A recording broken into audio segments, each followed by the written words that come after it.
भगवान की थाली सजाती हैं, आरती उतारती हैं, कहती हैं आ जाओ ठाकुर, भगवान आज आ ही गए हैं आज। अरे आप आए नहीं और सुबह हो गई, आप आए नहीं और सुबह हो गई, मेरी पूजा की थाली सजी रह गई, मेरी पूजा की थाली सजी रह गई, भोग रखा रहा फूल मुरझा गई, भोग रखा रहा फूल मुरझा गई, आरती भी धरी रह गई, आरती भी धरी जय हो मेरा रे।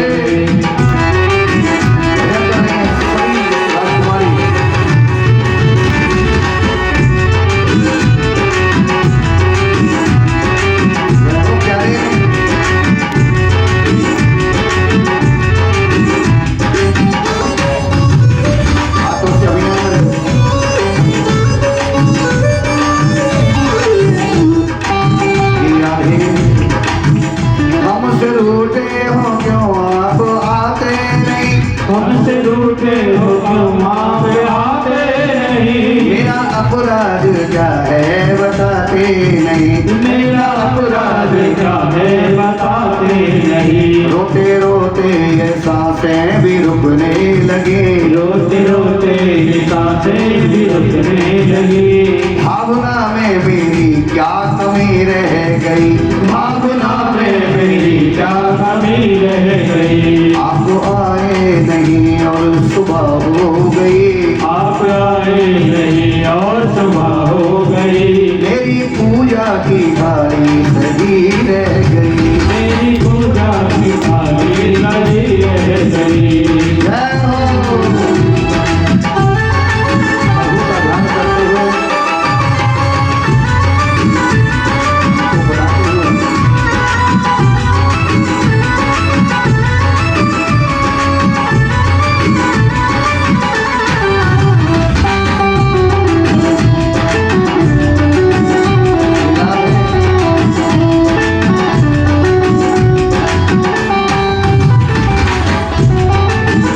ज्ञान भी हो गया, ध्यान भी हो गया, ज्ञान भी हो गया, ध्यान भी हो गया, फिर भी दर्शन की आशा लगी ही नहीं, फिर भी दर्शन की आशा लगी ही रही, सुबह होते हुए मैं समझ ना सकी, सुबह होते हुए मैं समझ ना सकी, क्या बुलाने में मेरी कमी रह गई, क्या बुलाने में मेरी कमी रह गई, आप आए नहीं और सुबह हो गई, आप आए नहीं और सुबह हो गई, ओ मेरी पूजा की थाली सजी रह गई, मेरी पूजा की थाली लगी रह गई, ओ मेरी पूजा की थाली सजी रह गई, मेरी पूजा की थाली लगी रह गई, सजी रह गई, लगी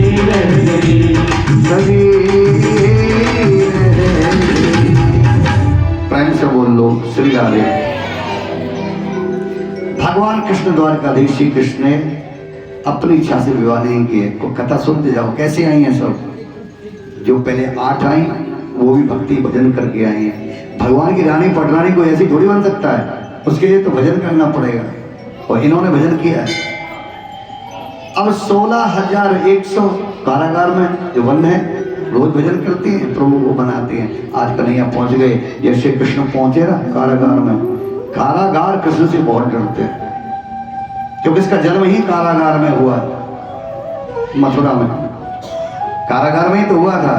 कारागार जब कृष्ण को देख लेते हैं ना तो कारागार के ताले अपने आप टूट जाते हैं। बोलो राधे राधे। पहुंचे ही थे कन्हैया जहां वो बंद है सब राजकुमारियां, कारागार के ताले अपने आप तड़तड़ करके टूटने लगे। सारे कन्हैया को देखे सब टूट गए, सब खुल गए। और सब राजकुमारी बेचारी के भोजन करते थे, कृष्ण के चरणों में आगे गिर गई। त्राहि माम में ठाकुर आपने दर्शन दिया, हम कृतार्थ हो गए प्रभु। अरे बहुत दिल लगा दिए प्रभु आपने आने में। भगवान बोले देवी क्या कहूँ, मैं भी नियम से चलता हूँ, लेकिन अब चिंता न करो, हम आ गए। और अब तुम बताओ किस राजा की बेटी हो, जिसकी हो ये कृष्ण सबको उनके घर पहुंचा के आएगा। तुम जिसकी बेटी हो ना, मैं खुद जाऊंगा तुम्हारे पिता के पास, तुम्हें पहुंचा के आऊंगा। सब बताओ किस किस राजा की बेटी हो।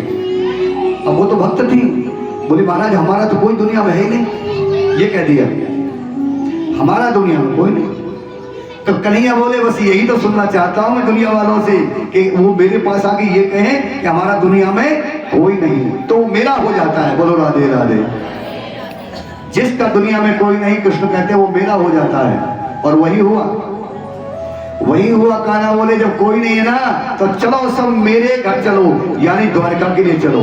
बोलो बाल कृष्ण भगवान की। द्वारकाधीश ने कहा हे राजकुमारियों तुम सब मेरे घर चलो। 16,100 राजकुमारी कन्हैया के पीछे पीछे द्वारका को जाने लगी।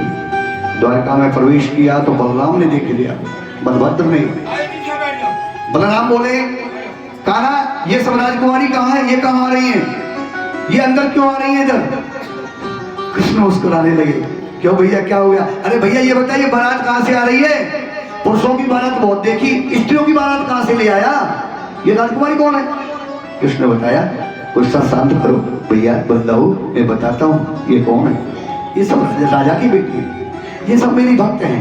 ये भौमासुर ने कारागार में बंद की हुई थी, लेकिन मैंने भौमासुर को मारकर इनको मुक्त कर दिया है। पर अब ये कहती हैं हमारा कोई नहीं, हम कहाँ जाए। अब भैया तुम बताओ, मेरे आगे आकर कोई ये कहते हमारा कोई नहीं है, तो आप तो जानते हैं मेरा क्या नियम है। सर्वधर्माने प्रत्यज्य मामेकम शरणं जा, अहं त्वा सर्व पापेभ्यो मोक्षयिष्यामि मा शुचः। जो सबको छोड़कर मेरे पास आ जाता है वो मेरा हो जाता है। इसलिए मैंने इनको शरणागति दे दी है, मेरी शरण में आई। बलराम बोले शरणागति तो दे दी है, पर ये बता इनको तू रख कैसे सकता है, महलों में नहीं रख सकता है ऐसे। भैया तो फिर ये कहाँ जाएंगे, कहीं नहीं जाएंगी, नियम से रखेंगे, ऐसे नहीं रखेंगे इनको अपने महलों में।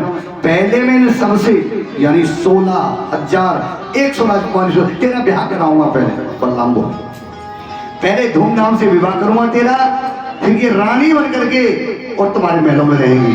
तो 16,100 राजकुमारियों का विवाह बलराम ने ही कराया, और जितनी आई सबका विवाह बलराम जी ने कराया द्वारिका में। जो कन्हैया तो ले आता था बिना ब्याह कराए, सबको ऐसे लाता था, विवाह वहां द्वारका में होते थे। बोलो बाल कृष्ण भगवान की। ब्याह द्वारका में होते थे, रुक्मणी का भी वही हुआ, सबका वही हुआ, बलराम जी कराते थे। क्यों घर में ऐसे नहीं रह सकते, किसी को विवाह करके रानी पटरानी बने। क्या कथा है भगवान कृष्ण। भगवान कृष्ण को द्वारका के ही एक यदुवंशी सत्राजित ने एक मणि की चोरी, समयंतक मणि की चोरी लगा दी थी उसने। सूर्य की तपस्या करके उसने एक मणि को प्राप्त किया, और उस मणि को पहन के द्वारकाधीश के यहाँ चला गया दरबार में। सत्राजित कृष्ण भगवान ने देखा, बैठाया, सत्राजित बैठो, ये तो मणि अनमोल है, कहां से मिली कि मैंने तपस्या की है, हे द्वारकाधीश मैंने सूर्य तपस्या की है और तभी समयंतक मणि प्राप्त किए। इसमें क्या गुण है। कृष्ण बोले कि 60 भार सोना देती है रोज, मुझे धन की इच्छा थी, मैंने सूर्य भगवान की तपस्या करी। तो सूर्य बोले 60 भार सोना रोज देगी मेरी मणि, पूजा करना। कृष्ण बोले कितने दिन से पूजा कर रहे हो, बहुत दिन हो गए, कितना सोना हो गया। अरे आज द्वारका में मुझसे ज्यादा किसी के पास स्वर्ण नहीं है, मैं सबसे बड़ा धनवान हूं द्वारका में। ये सत्राजित बोल रहा था, कृष्ण क्या गया। भगवान बोले कृष्ण बहुत अच्छा है, जिस राजा के राज में प्रजा धनवान रहती है वो देश भूखा नहीं मरता। कृष्ण कहते हैं जिस राजा के यहाँ धनवान लोग रहते हो वो देश भूखा नहीं मरेगा। तो कृष्ण प्रसन्न हुए इस बात से कि धन्य हो, मेरे राज्य में सत्राजित जैसा धनवान रहता है। लेकिन अब एक काम करो कि तुम्हारे पास जितना धन इस मणि ने दिया है तुम्हारे लिए बहुत है, एक पीढ़ी नहीं कितनी ही पीढ़ियां तुम्हारी उसको समाप्त नहीं कर पाएंगी। अब इस मणि को हमें दान में दे दो। दरबार में दे जाओ, ये सोना जो आएगा वो सबके काम आएगा, पूरी द्वारका के सबके काम आएगा।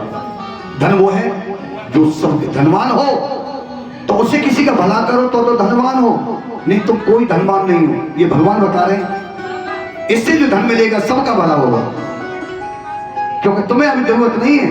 क्या करोगे ज्यादा धन इकट्ठा करके? दुखदाई बन जाएगा, बहुत दुख देगा। बोलो राधे राधे कृष्ण।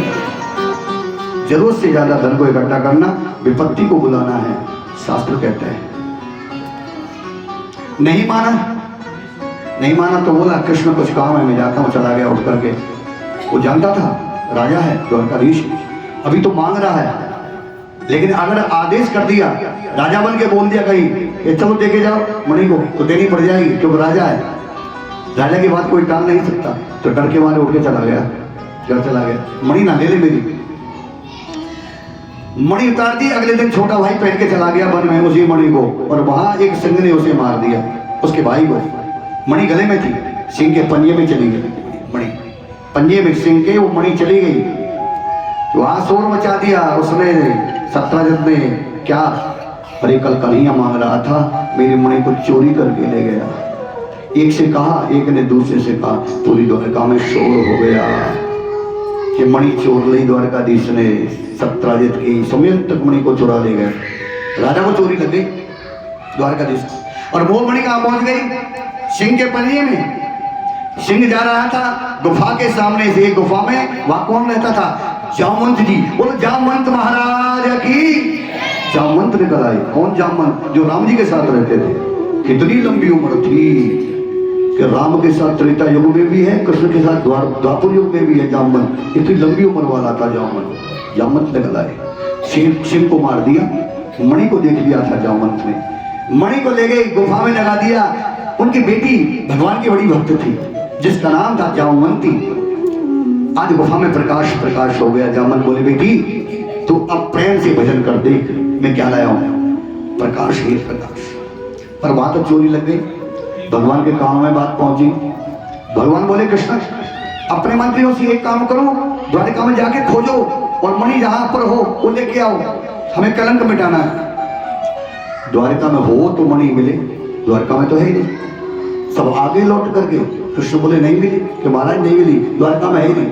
कन्हैया बोले हम ढूंढेंगे कहाँ है, अगर चोरी हमें लगी है तो हम ही ढूंढ के लाए। अब भगवान अंतर्यामी, वो तो वही चल दिए जहां मणि है, सब कुछ होता है, वो तो ईश्वर है। वन में चला गया, वही गुफा के दरवाजे पर पहुंच गया द्वारकाधीश कृष्ण। क्या देखा? सिंह मार दिया किसी ने। इतना बलशाली सिंह किसने मार दिया? कोई रहता है? अंदर चले गए। अंदर गए तो प्रकाश हो रहा था, मणि दिख गई। भगवान बोले, मणि तो ये मिल गई, पर यहाँ कौन ले आया मणि को? समय अंतर मणि को भगवान कृष्ण बड़े प्रसन्न हुए, कलंक मिट जाएगा। जब पकड़ने लगे तो अंधेरा होने लगा, हाथ पास में गया, अंधेरा होने लगा। तो आवाज आई, कौन है भाई जो मणि चोरी कर रहा है हमारी? अरे कौन चोर है? भगवान बोले, है चोर? भैया चोर नाम मेरा कैसा डाल दिया? ब्रज में भी सब चोर कहते थे, और उस सत्यजित ने चोर बना दिया। अब मणि यहाँ गुफा में भी कोई चोर कह रहा है मुझे। ये चोर नाम ने मेरा पीछा नहीं छोड़ा, इस चोर नाम ने मेरा पीछा आज तक नहीं छोड़ा, ये कृष्ण कह रहे हैं। हम बताओ यहाँ कहाँ चोरी कर रहे? अरे भाई चोरी तो कर रहे हो, बाहर निकल के जामवंत, ये मणि क्यों ले जा रहे हो? और कौन है आप? मैं द्वारकाधीश राजा विराज कृष्ण। जामवंत ने हाथ जोड़ दिया, महाराज दर्शन भी हो गए, नाम तो बहुत सुनता हूं मैं। आप कौन है महाराज? कि मैं जामवंत हूं। जबकि दोनों एक दूसरे को जानते हैं, एक भक्त है एक भगवान है, लेकिन लीला क्या हो रही है? एक दूसरे से पूछ रहे हैं। मैं द्वारकाधीश कृष्ण। कन्हैया बोले, जामवंत जी प्रणाम करते हैं, मणि दे दो, हमारी है, आपके नहीं है। सिंह को मारा है, आपने देखा होगा, उसके पंजे में थी, मैंने मार दिया, मणि को लिया। मणि तो मेरी।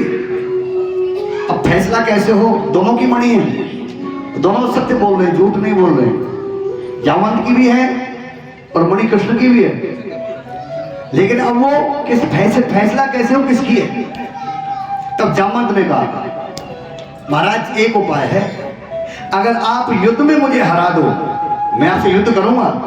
अब ये मणि उसकी है जो बलवान होगा, जो जीत जाएगा, मणि उसकी है। भगवान से युद्ध करना चाहता है, युद्ध करो। कृष्ण बोले, अच्छा लड़ना चाहते हो क्या? मणि लेनी है तो लड़ो, मैं वादा करता हूं, अगर मैं हार गया तो मणि नहीं मणि ही नहीं, मेरी बेटी जामवंती जो आपका बहुत भजन करती है, उसका हाथ में आपके हाथ में दे दूंगा। जामवंती का विवाह आपके साथ करूंगा, आपके चरणों में सौंप दूंगा अपनी बेटी को, और ये मणि भी दे दूंगा। भागवत कहती है 27 दिन तक जामवंत भगवान कृष्ण से लड़ता रहा। कितना बलवान था। रामायण में कहीं भी आपने जामवंत को लड़ते नहीं देखा होगा। जो भी रामायण पढ़ता है या सुनता है उसे पता होना चाहिए कि राम कथा में लंका में युद्ध होते समय रावण से सब सेना लड़ी है। हनुमान, अंगद, जामवंत, नंदील आदि जितने थे सब लड़े, जामवंत नहीं लड़ा। जामवंत कहीं नहीं लड़ा। आखिर जामवंत क्यों नहीं लड़ा? कारण था, राम लड़ाना नहीं चाहते थे जामवंत को, क्योंकि सबसे बड़े थे उम्र में और सबसे ज्यादा बलवान थे। जामवंत जैसा बलवान सेना में न तो इधर था कोई, ना ही उधर था सामने वाली सेना में। तब एक दिन जामवंत बोला, महाराज जब आप लड़ाते नहीं हो तो बल क्यों दे दिया मुझे? ये बल तो बेकार है जो आपकी सेवा नहीं कर सकूं। तब राम ने कहा, बड़ा अहंकार हो गया है जामवंत को बल का। तो राम कहते हैं, थोड़ा धीरज धरो, आने वाला अवतार मेरा कृष्ण का होगा और तुम बैठे रहना, मैं आऊंगा एक दिन। भगवान राम कह रहे हैं, जामवंत बैठे रहना, मैं ही आऊंगा, क्योंकि तुमसे और तो कोई लड़ेगा नहीं, इतना बलवान है नहीं, मैं आऊंगा और मैं तुमसे युद्ध करूंगा। आज वो दिन आ गया। 27 दिन लड़े भागवत के अंदर कृष्ण और जामवंत। कितना बलवान वो होगा। जामवंत जब थकने लगा तब उसे विश्वास हुआ और युद्ध को रोक दिया जामवंत ने। और क्या बोला, महाराज मेरी बाजुओं का जो बल है वो थक रहा है, और उसे थकाने वाला एक है संसार में, दूसरा नहीं है, एक है और उसका नाम है राम। कृष्ण बोले, वही तो हूं, जरा देख ले, मैं वही तो हूं, याद कर। कभी राम बन के सुनता था, अरे कभी राम बन के, कभी श्याम बन के चले आना, प्रभु जी चले आना। कभी राम बन के, कभी श्याम बन के चले आना, प्रभु जी चले आना। चले आना प्रभु जी चले आना, ओ चले आना प्रभु जी चले